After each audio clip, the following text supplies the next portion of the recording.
नमस्कार दोस्तों, स्वागत है आप सभी का आपके अपने YouTube channel mister SSC previous year में। देखो, ये हमारी एसएससी जीडी की बेहतरीन सीरीज चल रही है। ठीक है, बेहतरीन सीरीज चल रही है, आप जरूर इससे जुड़े। लगभग हमारे 15 से 16 सेट हो चुके हैं। ठीक है, शायद ये हमारा 16 सेट होगा, आप जरूर देख लेना उस चीज़ को। ठीक है, इतने सेट लगभग हमने करा दिए हैं इससे पहले। लिंक आपको मिल जाएगा डिस्क्रिप्शन बॉक्स में, आप जरूर प्रैक्टिस करिए। ठीक है, प्रीवियस ईयर क्वेश्चन है, ऐसे क्वेश्चन नहीं है जो हम लोग ने अपने आप बना दिए हों। ठीक है, प्रीवियस ईयर क्वेश्चन है, जरूर से प्रैक्टिस करें, सीखे क्या अप्रोच लगाई है, कैसे क्वेश्चन करते हैं जब हम पेपर हॉल में बैठे होते हैं, एग्जामिनेशन हॉल में। ये सब चीज़ें आपको यहीं से सीखने से मिलेंगी। ठीक है, बहुत ज़रूरी है प्रीवियस ईयर क्वेश्चन। इसके साथ ही इस चैनल को सब्सक्राइब कर लें और शेयर भी जरूर करें। ठीक है, और लाइक भी जरूर करें। सबसे बड़ी बात तो यह है कि जब तक आप इस चीज़ को शेयर नहीं करोगे ना, और लाइक नहीं करोगे और सब्सक्राइब नहीं करोगे, तब तक फिर हमें भी कैसी चीज़ें समझ में आएगी कि क्या चीज़ हो रहा है, मतलब आपको चीज़ें समझ में आ रही हैं या नहीं भी आ रही हैं। ठीक है, तो इसीलिए बाकी सारी चीज़ें तो और कुछ नहीं है। बाकी हम आपका बिल्कुल समय बर्बाद नहीं करेंगे। चलो चलते हैं पहले क्वेश्चन की तरफ। पहला क्वेश्चन क्या कह रहा है? हाँ यार जरूर, लेकिन एक बार डिस्क्रिप्शन जरूर चेक कर लेना। ठीक है, देखो पहला क्वेश्चन देखते हैं, यानी कि दो संख्याओं का लघुत्तम समापवर्तक यानी कि LCM। LCM कितना दे रखा है? 75। और HCF कितना दे रखा है? 5। अब क्या कह रहा है? यदि उनका अंतर कितना है? 10। कोई दिक्कत नहीं, तो इन दो संख्याओं का योग बताना है कितना है। अब एक बार बताओ, एक संख्या x मान लेता हूँ, ठीक है, और दूसरी y, यानी कि 5xy। तो इनका जो मल्टीप्लिकेशन है वो कितना हो जाएगा? 75 दिया हुआ है। ठीक है, बेसिकली एलसीएम होता क्या है? इनकी दो संख्याओं को मल्टीप्लाई किया जाता है। ठीक है, यानी कि x और y, 5 नीचे आ जाएगा तो कितना आ जाएगा? 5 एकम 5 और 5 25। ठीक है, अब देखो x और y का मल्टीप्लिकेशन कितना आ गया? 15। अब मैं इसके पेयर बना सकता हूँ। एक पेयर बनाऊंगा 1 इंटू में 15। ठीक है, एक पेयर बनाऊंगा 3 इंटू में 5। ठीक है, यही दो पेयर बनाऊंगा कि और भी कोई पेयर बन सकते हैं? और तो मेरे को लगता नहीं। अब मेरे को बताओ, ठीक है, इतनी चीज़ हो गई। इस चीज़ के बाद अब देखो, एलसीएम जो तुम्हारा एचसीएफ था वो कितना था? 5। इसको 5 से 3 से मल्टीप्लाई कर दो, कितना आ जाएगा? 15। और इसको कर देंगे, कितना आ जाएगा? 25। और इन दोनों का डिफरेंस देखो कितना आ रहा है? 10 आ रहा है। ठीक है, बिल्कुल सही है। तो यहाँ पे ये चीज़ें क्या हो गई? सेटिस्फाई। क्या पूछ रहा था? उन दो संख्याओं का योग पूछ रहा है, क्या पूछ रहा था? यानी कि 15 और 25 कितना हो जाएगा? 40। यानी कि 40 आपका एकदम आंसर हो जाएगा करेक्ट। आप चीज़ें कैसे और कर सकते हो, ये सब चीज़ें सीखो। ठीक है, एक बार बताओ भाई, 25 है, 25 सॉरी, यानी कि एचसीएफ जो है वो आपके पास 5 है। एचसीएफ 5 है, तो ऐसी क्या हो सकती है कि उनके बीच में डिफरेंस कितने का आ जाए? 10 का आ जाए। तो फिर मैं सीधे देखूंगा कि 15 और 25, ठीक है, इनके बीच में डिफरेंस कितने का है? 10 का है। और इसका जो एचसीएफ है वो भी 5 है, और एलसीएम कितना है? 75। ये छोटी छोटी चीज़ें हैं, आराम से समझ में आ जाती हैं। ठीक है, इतना कोई बड़ा कैलकुलेशन नहीं थी यहाँ पे। 75 और 5 थी, आराम से समझ में हो जाएगी। ठीक है, तो ये 40 आपका आंसर हो जाएगा। आप ऐसे भी समझ सकते हो, अगर थोड़ा सा अगर आप सीखोगे ना ढंग से, बेसिक से जाओगे, तो आप ऐसे ही कर जाओगे। आपको ये सब चीज़ें करने की नौटंकी कोई ज़रूरत नहीं होगी। ठीक है, चलो देखते हैं नेक्स्ट क्वेश्चन। 16 मजदूर प्रतिदिन 8 घंटे कार्य करके एक इमारत को 32 दिन में गिरा सकते हैं। देखो 16 मजदूर हैं, 8 घंटे काम करके 32 दिन लगते हैं इनको गिरा देने में। क्या कह रहा है कि 24 मजदूर प्रतिदिन 12 घंटे काम करके कितने दिन में समान इमारत को गिरा देंगे? यानी कि डे पूछ रहा है। ये 24 और 12 इधर आ जाएगा नीचे। ठीक है ना, 24 और 12 नीचे आ गया। अब देखो 8 एकम 8, 8 तिया 24। ठीक है, और तो कुछ करता नहीं है। 4 तिया 12 और 4 चौक 16। 32 चौक कितना होता है? 32 चौक कितना होता है भाई? 4 दूनी 8 और 4 तिया 12 और 3 तिया कितना होता है? 9। आंसर कितना आ जाएगा? 128/9। 128/9 दिन और लगेंगे ये समान कार्य को करने में। ठीक है, आसान क्वेश्चन था। बेसिकली ये जो क्वेश्चन था ना वो इस पे होता है M1। ठीक है, M1 यानी कि मैन इंटू D1। ठीक है, और क्या होता है? मजदूर थे, और यहाँ पे क्या था? यानी कि H, यानी कि आवर। ठीक है, घंटे इक्वल टू में जो भी यार जो भी चीज़ तुम करोगे ना वो काम, वो यहाँ पे वर्क आ जाएगा नीचे। इसके बराबर में क्या था? यानी कि M2 D2 और H2। ठीक है, H2 और अपॉन में क्या हो जाएगा? W2। ये W1 हो गया और W2 ये हो गया, वर्क हो गया। ठीक है, अब यहाँ पे ये सब चीज़ें आपको वैल्यू रखनी थी, आसानी से हो जाएगा क्वेश्चन। ठीक है, नेक्स्ट क्वेश्चन देखते हैं। S ratio, U ratio, V ratio और W, इन सब का अनुपात दे रखा है ये। अब आपको ये सब दे रखा है, प्लस करके कितना है? 864। एक बार बताओ, इन सबको अगर मैं जोड़ दूँ, 7 6 13, 13 2 15, 15 9 कितना हो जाएगा? 24। यानी कि 24 यूनिट की वैल्यू आपको दे रखी है 864। क्या पूछ रहा है, 1 यूनिट की वैल्यू निकालूंगा तो कितनी हो जाएगी, 864 के बटे में कितनी हो जाएगी, 24। ठीक है, SU W यानी कि 7 9 7 16 और 2 कितना हो जाएगा, 18। 18 की वैल्यू ये हो गई। 6 चौक 24, 6 तिया 18, 4 एकम 4, 4 दूनी 8, 4 4 6 24, 3 छक 18, 3 एकम 3 और 1 4, 3 दूनी 6, कितना आ जाएगा 648, यानी कि आपका बी ऑप का आंसर हो जाएगा। ठीक है, शेयर कर देना भाई जरूर इसको और सब्सक्राइब भी कर लेना यार। ठीक है, नेक्स्ट क्वेश्चन देखते हैं। एक रेलगाड़ी एक स्थायी गति से चल रही है। रेलगाड़ी 340 मीटर वाले एक पुल को, यानी कि ये एक पुल है, ठीक है, ये एक पुल है, इस तरह से समझ लो। ठीक है, ये पुल है और इसको पार करने के लिए ना 35 सेकंड का समय लेती है। ठीक है, और एक ये पुल है, ये पुल है, यानी कि ये कितने का है, 460 का था और ये कितने का था, 340 का। 460 का पुल है और इसको 38 सेकंड लेती है। ठीक है, तो क्या कह रहा है, रेलगाड़ी की गति बतानी है कितनी थी। ठीक है, रेलगाड़ी की गति।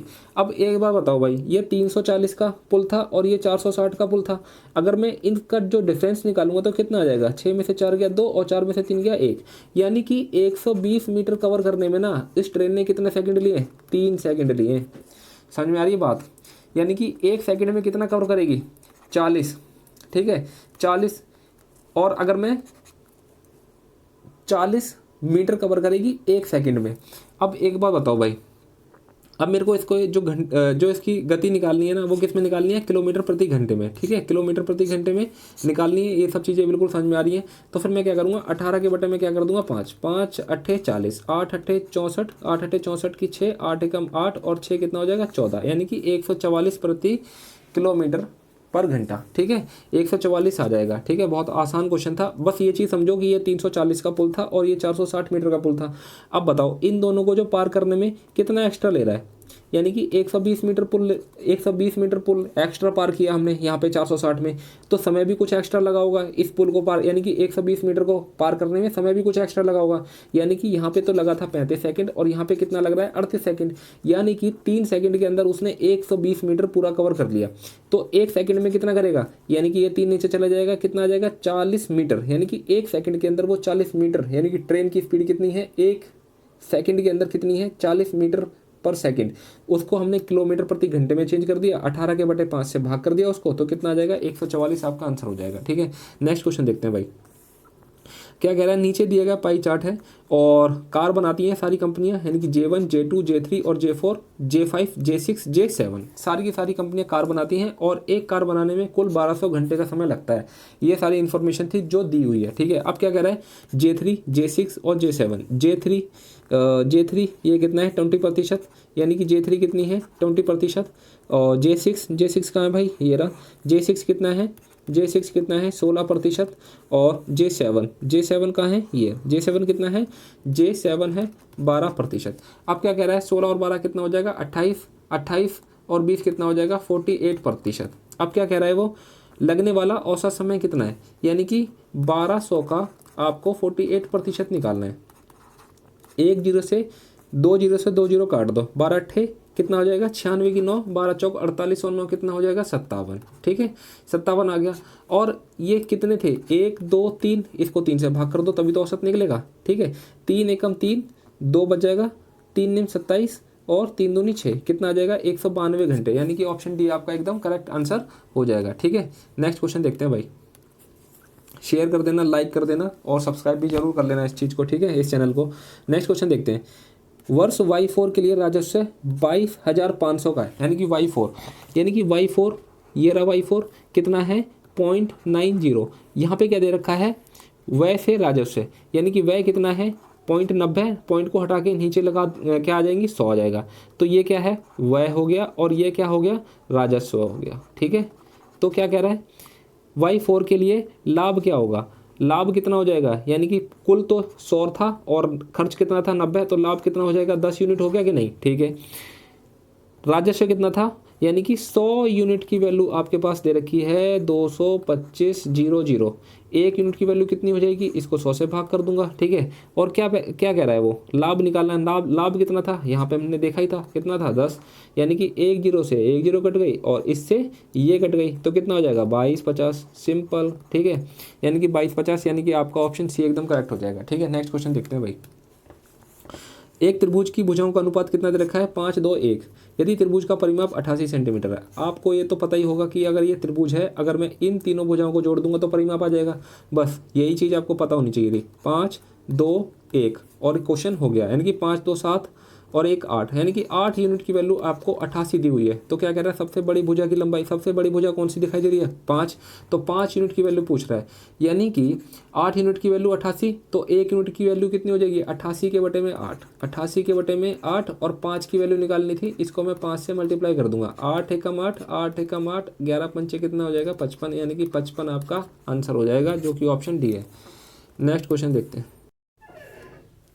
दीपक और विनोद की गति का जो रेशियो दे रखा है, यानी कि दीपक और विनोद की गति का रेशियो दे रखा है, कितना दे रखा है 19 और 12। क्लियर हो गई। विनोद की गति कितनी दे रखी है 84 किलोमीटर प्रति घंटा। ठीक है, देखो विनोद यानी कि 12 यूनिट, यानी कि 12 यूनिट की वैल्यू कितनी दे रखी है 84। 1 यूनिट की वैल्यू कितनी हो जाएगी 84 के बटे में 12। क्या पूछ रहा है दीपक की, दीपक का कितना है 19 यूनिट। ठीक है, 12 के 12, 12 सत्ते 84, 19 सत्ते कितना होता है 133 किलोमीटर प्रति घंटा, यानी कि आंसर क्या हो जाएगा आपका सी हो जाएगा 133 किलोमीटर प्रति घंटा।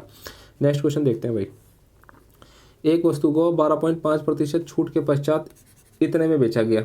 ठीक है, तो वस्तु का अंकित मूल्य बताना है कितना था, यानी कि 5845 इतने में बेचा गया।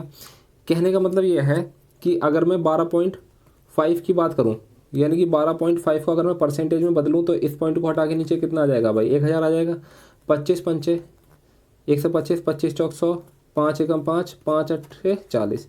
यानी कि अगर इसका एमपी की बात करूं, एमपी कितना था 8, और अगर मैं एसपी की बात करूं तो वो कितना हो जाएगा 8 था, ये लेस हो जाएगा। ठीक है, ये लेस हो जाएगा, एक ये डिस्काउंट था, तो एसपी कितना बचेगा 7। ठीक है, तो क्या कह रहा है कि इस 7 यूनिट की वैल्यू कितनी दे रखी है 5845, यानी कि 7 यूनिट की वैल्यू कितनी दे रखी है 5845। कितनी 1 यूनिट की वैल्यू कितनी आ जाएगी 5845 के बटे में 7। ठीक है, अब किसकी वैल्यू निकालनी है एमपी निकालनी थी। एमपी कितना था 8 यूनिट, इसको 8 से मल्टीप्लाई कर दूंगा। ठीक है, 7 एकम 7, 7 अट्ठे 56, 2 7 तिया 21, 7 पंचे 35, 8 पंचे 40 की 4, 8 ती 24, 4 28 की 2, 8 अट्ठे 64 और 2 कितना हो जाएगा 6680, यानी कि ऑप्शन ए आपका एकदम करेक्ट हो जाएगा। यानी कि ठीक है, ऑप्शन ए 6680 आंसर हो जाएगा। नेक्स्ट क्वेश्चन देखो भाई। 12500 की एक राशि साधारण ब्याज दर से 7 वर्षों में 56.25 का ब्याज देती है। यदि वार्षिक ब्याज दर 7.5% है तो टी का मान क्या होगा। ठीक है, यानी कि 12% की एक राशि साधारण दर से, यानी कि 12500 क्या होगा इसका मूलधन। ठीक है, टी वर्षों में 56.25 का ब्याज देती है। ठीक है, ये 7.5%। ठीक है, इस पॉइंट को हटा के नीचे कितना आ जाएगा 1000, इसका 1 0 और परसेंटेज का 100 इजिकल टू में 56.25 इसका ब्याज आ गया यहाँ से। अब जो कटता है वो काट देंगे, 2 0 से 2 0 कट गया। ठीक है, 5 दूनी 10, 55 25, 5 दूनी 10, और तो कटता है कि नहीं चलो देखते हैं। 25 एकम 25, 25 दूनी 50, 25 दूनी 50, 25 पंचे 125। ठीक है, 25 तिया 75 और 25 में 225, 3 एकम 3, 3 तिया 9, तो टी इजिकल टू कितना हो जाएगा, ये 2 उधर चला जाएगा मल्टीप्लाई, यानी कि 2 तिया 6, यानी कि 6 वर्ष आ जाएगा टी आपका, यानी कि आंसर कितना हो जाएगा 6 वर्ष। नेक्स्ट क्वेश्चन देखो भाई, सब्सक्राइब कर लेना भाई जरूर इस चैनल को। एक्स वाई से 30% कम है, एक्स जो है वाई से 30% कम है, कितना हो जाएगा 70।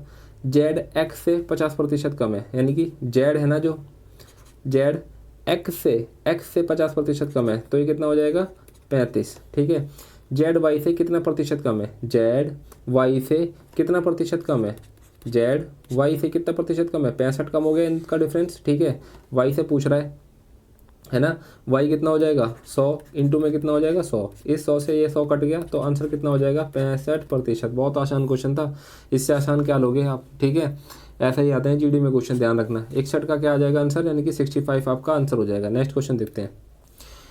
यदि धीरज एक 100 मीटर चौड़ी सड़क को 25 सेकंड में पार करता है, यानी कि 25 सेकंड में कितना पार करता है भाई, ये 100 मीटर 1 सेकंड में कितना पार करेगा 4 मीटर, तो इसकी जो गति हो जाएगी वो क्या हो जाएगी, यानी कि 4 मीटर प्रति सेकंड इसका आंसर आ जाएगा। नॉर्मल क्वेश्चन था, बहुत आसान, ठीक है, बहुत ही नॉर्मल, बहुत ही गजब, बहुत ही शानदार क्वेश्चन। नेक्स्ट क्वेश्चन देखो भाई, क्या कह रहे हैं, यदि देश द्वारा प्राप्त वार्षिक बर्फबारी कितनी है, 700 सेंटीमीटर। तो क्या कह रहा है कि S5 द्वारा प्राप्त मासिक बर्फबारी क्या है, S5 कहाँ गया भाई, ये रहा S5 कितना है, 12%।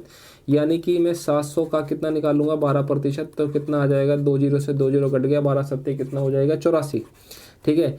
तो ये जो है ना वार्षिक बर्फबारी दी हुई है भाई, तो ये भी क्या आ गई वार्षिक। हमको क्या पूछ रहा है, मासिक। मासिक के लिए हम किससे भाग करेंगे इसको, 12 से, 12 सत्ते कितना होता है, 84। तो जो मासिक बर्फबारी हो जाएगी वो कितनी हो जाएगी, 7 सेंटीमीटर आंसर, ठीक है। नेक्स्ट क्वेश्चन देखो भाई, बोर्ड मास का क्वेश्चन है। जब भी बोर्ड मास का क्वेश्चन आता है मैं हमेशा आप लोगों को यही कहता हूँ कि इस क्वेश्चन को हमेशा लास्ट में करना, शुरुआत में करने की इसको गलती मत कर देना, ठीक है, क्योंकि गलत होने के पूरे पूरे चांसेस रहते हैं इस चीज़ में, ठीक है। अच्छा खासा आदमी इसके अंदर पजल हो जाता है, ठीक है। एक तो ये टाइम ज़्यादा लेता है और इस चीज़ का वो रहता है कि ये मतलब बोर्ड मास वाले क्वेश्चन है और ईजिली हो जाएंगे। ये ईजिली के चक्कर में हम इसके अंदर गलती कर बैठते हैं और ये क्वेश्चन क्या हो जाता है, गलत हो जाता है हमसे, ठीक है। और नेक्स्ट देखो इसको करने का क्या तरीका है वो देखते हैं। 4/5, ठीक है, 4/5 भाग है, इसको ऐसे कैसे ही छोड़ो अभी, ठीक है। 5/8 माइनस 7/5 प्लस 2/15, ठीक है, इंटू 3/2 और 4/5 को यहाँ सॉल्व कर लेते हैं, यानी कि 3/2 यहाँ से इस भाग को अगर मैं चेंज करूँगा ना मल्टीप्लाई में, तो ये उलट मतलब उल्टे हो जाएंगे, 5 जाएगा जो नीचे है ना वो ऊपर हो जाएगा, यानी कि 5/में कितना हो जाएगा, 4। इनको गुना करेंगे तो कितना हो जाएगा, 5 से 15, 4 दूनी 8, ठीक है। यहाँ पे क्या करता हूँ, 15/8। क्लियर हो गई बात, काट देते हैं भाई इसको, 15 से 15 कट गया, 2 एकम 2, 2 चौक 8, ठीक है।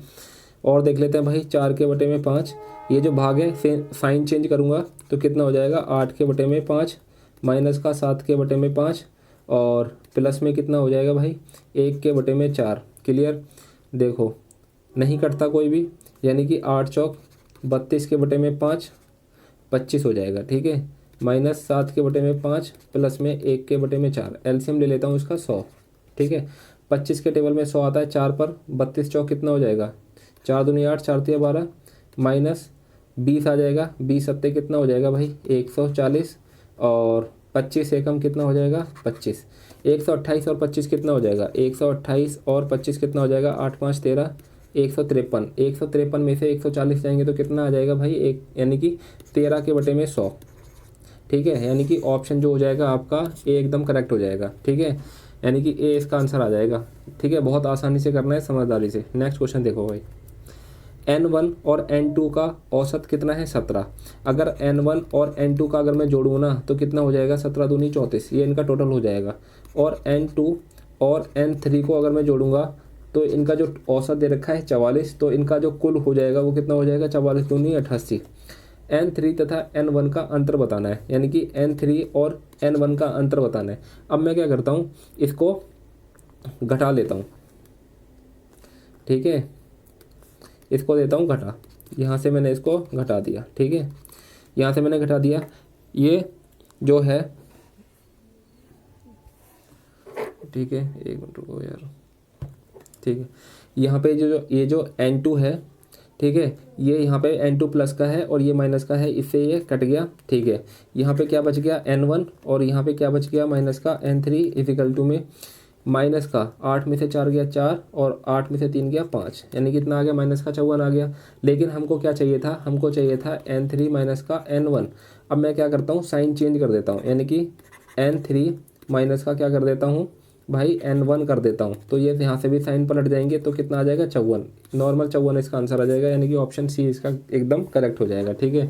इस चक्कर में मत पड़ना कि ये मतलब कैसे पलट गया, जब हमने पलट दिया ना तो साइन पलट गया, तो यहाँ से भी साइन पलट गया था, ठीक है।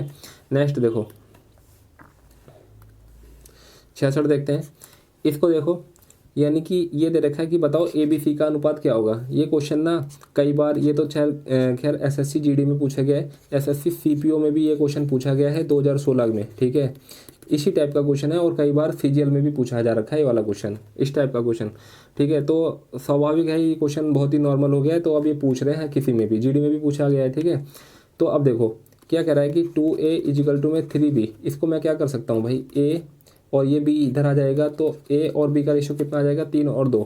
आप ये भी सोच सकते हो कि यहाँ पे जहाँ पे भी 3 और 2 आ रहा होगा ना ए बी का, वही आंसर हो जाएगा। देखो 2 सत्ते 14, 2 पंजे 10, 7 5, ये आंसर नहीं होगा। ठीक है, 2 और 3 नहीं, 3 और 2 होना चाहिए, तो ये भी आंसर नहीं होगा। ठीक है, 7 तिया 21, 7 दूनी 14, ये आंसर हो जाएगा, यानी कि ऑप्शन ए आंसर हो जाएगा। अगर मैं इसको सॉल्व करूँगा ना 21 और 10 को, ये सॉल्व नहीं होंगे। ठीक है, तो ऑप्शन ए ही इसका आंसर हो जाएगा। आपको तीनों निकालने की जरूरत नहीं है। अगर आपको तीनों निकालने का शौक है ना, तो आप इस तरह से देखो, ए और बी निकाल लिया था, इसी तरीके से हम बी और सी निकालेंगे। ठीक है, क्या था 3b इजिकल टू में 7c, यानी कि b यहाँ पे आ गया, c स्क्वायर तो 7 के बटे में 3। ठीक है, तो b और c का रेशो कितना आ गया 7 और 3। अब देखो a b c, a b कितना है 3 और 2, b c कितना है 7 और 3। ठीक है, 3 सत्ते 21, 7 दूनी 14, 2 3 दूनी 6। ठीक है, देखो 21 14 6, यही तो आंसर था और यही ये आंसर था। या तो आप चाहें तो पूरा निकाल लो। देखो मैंने ए और बी निकाला और मेरा आंसर आ गया था यहीं पे। अगर आप चाहें, जैसे ये तो तब था कि जब कोई ऑप्शन ही मैच नहीं कर रहा था, लेकिन अगर जब ये कोई ऑप्शन मान के चलो इसमें ये भी आंसर हो जाता और ये भी आंसर हो जाता, फिर क्या करते, फिर हमको फाइनली ऐसे ही मेथड से जाना पड़ता। ठीक है, तो इसलिए मैंने आपको पूरा चीज़ बता दी और मैंने ये भी बता दिया कि कहीं अगर तीनों ऑप्शन कट रहे हैं तो आप कैसे करोगे। ठीक है, नेक्स्ट क्वेश्चन देखो, जैसे मैंने यहाँ से ए और बी से चेक किया, तो आप लोग क्या कर सकते थे, इसको बी और सी से भी चेक कर सकते थे। देखो बी और सी का रेशो कितना था 7 और 3। देखो बताओ, यानी कि 2 पंजे 10, ये भी सॉल्व नहीं होता। ठीक है, ये भी नहीं हो रहा था, 3 और 7 तो होएगा ही नहीं, और ये भी नहीं हो रहा था। देखो अगर मैं 14 और 6 को भाग करता हूँ ना 2 से, यानी कि 2 तिया 6, 2 सत्ते 14, देखो 7 और 3 आ गया कि नहीं, आ गया। तो आप ए और बी से तो देख ही सकते हो, आप बी और सी से भी देख सकते हो और सी और बी से भी देख सकते हो, कैसे भी देख लो। ठीक है, नेक्स्ट क्वेश्चन देखो, यदि रोहित अकेला एक कार्य का 1/4 भाग, यानी कि जो अगर रोहित की बात करूँ ना, तो रोहित अकेला 1/4 कार्य 32 दिनों में कर पाएगा। ठीक है, तो रोहित संपूर्ण कार्य को कितने दिन में करेगा। सीधी सी बात है, ये 4 इधर चला जाएगा एक काम करने में, यानी कि एक का मतलब ये फुल काम है, तो 32 चौक कितना होता है भाई 128 दिन। ठीक है, 128 डे लग जाएंगे, यानी कि बी इसका आंसर हो जाएगा। नेक्स्ट क्वेश्चन देखो भाई, ये एक राशि चक्रवृद्धि ब्याज की दर से 7 वर्षों में स्वयं का 8 गुना हो जाता है। अगर मैं पी की बात करूं, इसको 7 वर्षों में ये 8 पी हो जाती है। ठीक है, क्लियर हो गई।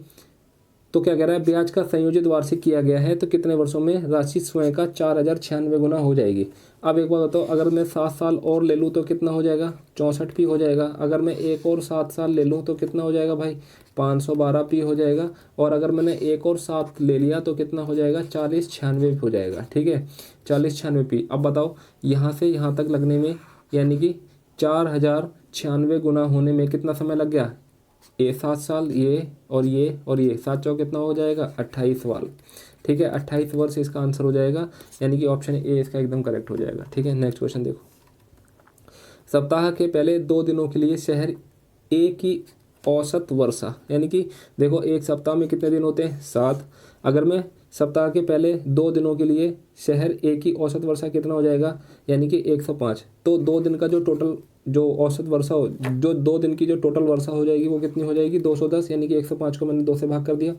अगर मैं कहता हूँ अगले 3 दिनों के लिए 84 है, ठीक है, तो 84 तिया, यानी कि 3 दिनों की जो टोटल वर्षा वो हो जाएगी कितनी हो जाएगी 3 चौक 12, 3 अट्ठे 24 और 1 25, 252। अब क्या कहता है, तथा सप्ताह के अंतिम 2 दिन है, देखो 2 3 5 हो गए, 5 और 2 कितना हो जाएगा 7, यानी कि अंतिम दिन 49, 49 दूनी कितना हो जाएगा 98। ठीक है, तो ये पूरे हफ्ते की बारिश हो गई, कितनी हो गई 8 2 10। ठीक है, 1 हासिल, 9 5 14, 15 और 1 16 की 1 कितना हो जाएगा 560। ठीक है, 560 वर्षा हो गई एक साल की, सॉरी एक हफ्ते की। और ये 455 है, ये शहर बी के लिए कुल साप्ताहिक वर्षा है, कितनी है 455। दोनों शहरों को मिलाकर औसत दैनिक वर्षा क्या होगी, यानी कि अगर मैं दोनों को मिला दूं, यानी कि 560 और 455 दोनों को मिला दूं तो कितना हो जाएगा 5 6 5 11, 5 5 4 9 और 1 10, कितना हो जाएगा 1015। अब होगा क्या, अब यहाँ पे जो बहुत सारे बंदे होंगे ना, बहुत सारे बच्चे, वो क्या करेंगे, जरा आप निकालो इसको, इसका बताओ शहर, दोनों शहर को मिलाकर औसत दैनिक वर्षा क्या होगी, आप निकालो और मुझे बताओ। ठीक है, चलो निकालो, देखो निकाल के कितना आ रहा है। ठीक है, चलो देख लिया। अब मैं बताता हूँ, बहुत सारे लोग ना पता है क्या गलती कर रहे होंगे इसके अंदर, इसको ना 14 से भाग कर रहे होंगे।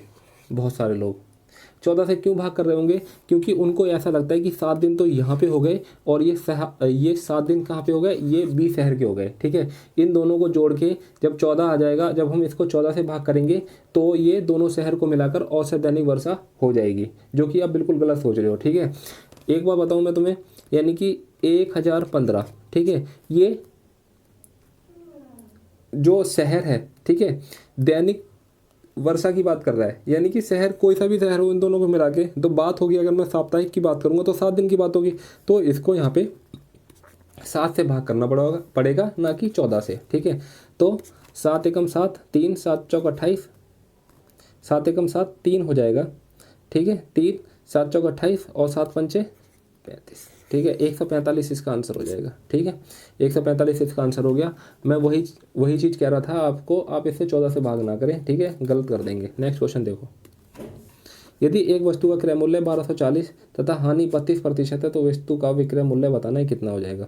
एक वस्तु का क्रय मूल्य यानी कि 1240 की कोई चीज़ है, अगर 32% का इसको हानि हो रहा है, मान के चलो 100% होता है और 32% की हानि हो गई तो कितना बचा, यानी कि 10 में से 2 गया 8, 9 में से 3 गया 6, यानी कि 68% पे बेचेगा। यानी कि 1240 का 68% निकालेंगे तो कितना हो जाएगा, 0 से 0 कट गया, 2 तिया 6, 2 चौके 8, 2 पंजे 10। ठीक है, अब देखो कितना हो गया, 124 इंटू में 34 अपॉन में कितना हो जाएगा 5। अब जो होगा ना, चलो इसको कर लेते हैं, यानी कि 5 एकम 5, 5 6 के 30, 4 बच जाए, 5 8 40, 6.8 हो गया। ठीक है, और क्या कर सकते हैं इसके अंदर, कुछ नहीं।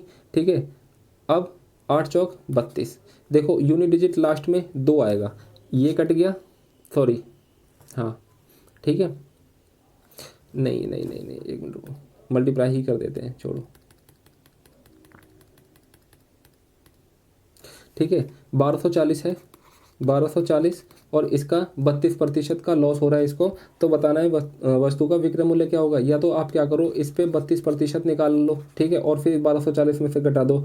नहीं तो आप क्या कर सकते हैं, इसको आप डायरेक्ट ही 1240 का आप 68% निकाल सकते हैं। ठीक है, तो मैंने वही किया, 1 0 से 1 0 कट गया। ठीक है, 8 चौक 32 की, ठीक है, 3 8 दूनी 16, 3 19 की, 1 8 एकम 8 और 1 9 इंटू 6 चौक 24 की, 2 6 दूनी 12, 2 14 की, 1 6 एकम 6 और 1 7, 2 9 4 13, 10 14, कितना हो गया 843, 2 यानी कि 8432 के बटे में कितना हो जाएगा, ये 10 नीचे आ जाएगा। ठीक है, इस 1 0 को यहाँ लगा देंगे तो कितना आ जाएगा आंसर आपका 843.2, यानी कि ऑप्शन आपका सी हो जाएगा। ठीक है, नेक्स्ट क्वेश्चन देखो भाई, एक लंबवतीय शंकु की ऊंचाई 28 सेंटीमीटर है। ठीक है, इसके आधार का व्यास कितना है, 42 सेंटीमीटर। तो शंकु का वक्र पृष्ठीय क्षेत्रफल बताना है क्या होता है। अब एक बात बताओ भाई, शंकु का वक्र पृष्ठीय क्षेत्रफल कितना होता है, यानी कि 22 के बटे में 7, आर कितना है भाई, आर हो जाएगा 21। अब मेरे को निकालना है एल, यानी कि एल कैसे निकलेगा, कि देखो ये शंकु है, ठीक है, ये इसका क्या है एच, यानी कि कितना है 28, और ये कितना है इसका आर कितना है 21। अब एक बार बताओ, आपको जो है वक्र पृष्ठीय क्षेत्रफल के लिए आपको एल चाहिए, एल कैसे निकलता है, यानी कि एच का स्क्वायर प्लस आर का स्क्वायर इक्वल टू में क्या होगा एल का स्क्वायर। ठीक है, अब बताओ एच का स्क्वायर कितना हो जाएगा, यानी कि 28 का 28 से जब मल्टीप्लाई करूँगा तो कितना हो जाएगा भाई, 28 से 28 की मल्टीप्लाई करूँगा तो कितने हो जाएगा भाई 784, और 21 21 कितना होता है 441, 4 और 1 5, 8 4 12, ठीक है, 8 4 1225, 1225 का कितना होता है, यानी कि 35 का स्क्वायर होता है, तो यहाँ पे कितना आ जाएगा 35। ठीक है, 7 एकम 7, 7 पंचे 35, 5 एकम 5 और 21 पंचे कितना होता है 105, यानी कि 22 इंटू में 105, इसको मल्टीप्लाई करेंगे जो आएगा वो आपका आंसर आ जाएगा। ठीक है, 2 पंजे 10, 2 एकम 2 और ये आ जाएगा 210, 0 1 3 और 2, यानी कि 2310 से इसका आंसर हो जाएगा, यानी कि ऑप्शन ए इसका एकदम करेक्ट आंसर हो जाएगा। नेक्स्ट क्वेश्चन देखो, 80 वस्तुओं का क्रय मूल्य 50 वस्तुओं के विक्रय मूल्य के बराबर है, यानी कि 80 वस्तुओं का जो सीपी है वो 50 वस्तुओं के एसपी के बराबर है। ठीक है, सीपी अपॉन में एसपी। ठीक है, 50 और ये 80 आ गया नीचे, यानी कि ये 0 से ये 0 कट गया। तो बताना लाभ प्रतिशत क्या होगा। सीपी अगर किसी चीज़ की 5 रुपये है और उसको 8 रुपये की बेचा जा रहा है तो 3 का फायदा हो गया कि नहीं। ठीक है, 3 का फायदा हो गया कितने पे, 5 पे, इंटू में 100। ठीक है, क्लियर। 5 एकम 5, 5 दूनी 10, 0 20 से कितना हो जाएगा, 60% का फायदा हो गया, यानी कि ऑप्शन सी इसका एकदम करेक्ट आंसर हो जाएगा। ठीक है, नेक्स्ट क्वेश्चन देखो भाई। तो भाई एक लंबवर्तीय शंकु का आयतन, यानी कि एक ये लंबवर्तीय शंकु है और इसका आयतन उस लंबवर्तीय, और इसका आयतन कितना होता है 1/3 पाई आर स्क्वायर एच। ठीक है, उस आयतन उस लंबवर्तीय बेलन के बराबर है। ये बेलन होता है लंबवर्तीय बेलन। ठीक है, उस लंबवर्तीय बेलन के बराबर है जिसकी ऊंचाई, इसकी ऊंचाई कितनी है 48 और जिसका आधार का व्यास कितना है 10। तो इसकी त्रिज्या कितनी हो जाएगी भाई 10। ठीक है, व्यास अगर 20 है तो आधार की त्रिज्या कितनी हो जाएगी 10, और इसका जो आयतन होता है वो कितना होता है पाई आर स्क्वायर एच। ठीक है, इस पाई से तो ये पाई कट जाएगा। ठीक है, और क्या कह रहा है, यदि शंकु की ऊंचाई कितनी है 16 सेंटीमीटर है। शंकु की ऊंचाई कितनी है 16 सेंटीमीटर, यानी कि 1/3 इस पाई को तो मैंने काट दिया है। ठीक है, आर का स्क्वायर और एच कितना है भाई 16।